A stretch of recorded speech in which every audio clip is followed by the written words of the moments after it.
Hi everyone, here's just a little video that I think I want everybody to have a look at and really start to get their head around, in that I don't think I'm teaching anybody at the minute that wouldn't benefit from understanding this and developing this little drill.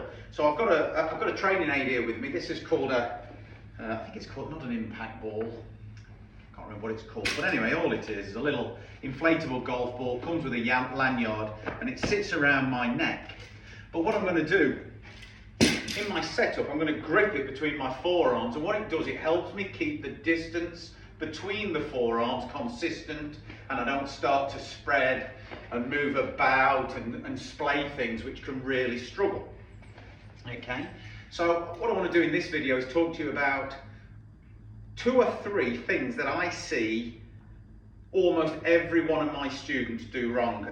Number one, I've already sent you a video. Number one, I see a lot of people start to move across to the right, and I've sent you that video talking about the A-frame idea, in that when we swing, nobody wants to feel that they're moving in this direction. We want to stay over the golf ball more this way, and that's great. Now the second thing I see, and this is, I'm told, the most common fault in golf, is that as we start to swing down, most people get their body, particularly their hands, too far in that direction coming into the ball. So pre-impact, we're too far back. The head is too far over this way, the weight is too far over this way, the hands and therefore the golf club. And what that means is a lot of the time is I'm hitting the floor before the golf ball, I'm going to start to swing up, and the club shaft is too vertical at impact.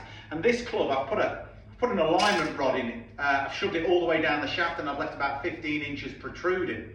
A couple of you who had lessons with me last week might have even got the chance to use this a little bit and have a look at it.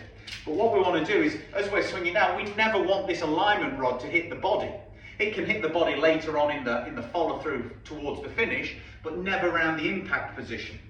So what I want you to understand is, we can have the forearms an equal distance apart throughout the whole swing. We can get to the top of the backswing and feel that we are just coiling to the top. We're never moving to our trail side. The right leg is then anchored and leaning this way. And then as I swing down, I want to feel that my weight starts to move towards the target and my hands get into this position. Now, for those of you that have been having lessons with me for quite a while, I call this position P6. It is the last time the club shaft is parallel to the floor prior to impact. And at P6, I want to see a few things happening. I want to see my hands in line when videoed from front on, as I am doing now. I want to see the hands in line with my right thigh. I don't want to see the hands over here getting too far back. I want to feel I'm here. Now for that to happen, my weight is forward. I'm probably already 75 to 80% on my left leg. I'm coming down and I'm holding the angle of the wrists. I'm not releasing the club too early. I feel like I'm coming down and I'm keeping this yellow stick ahead of my hands. It's nowhere near hitting me. Now as I come into the hitting area, I start to turn my hips, and that's my impact position. Position number 7, P7 as we know it. There's leaning of the shaft, we've got some forward angle, still that yellow extension hasn't hit me, and then as I'm going through, it doesn't hit me. Now from there, I can start to release the hands. If it hits me there a little bit, I'm not too worried. But it's not hit me prior to impact. It's not hit me at impact, and it's not hit me immediately after impact. So I've created this position here.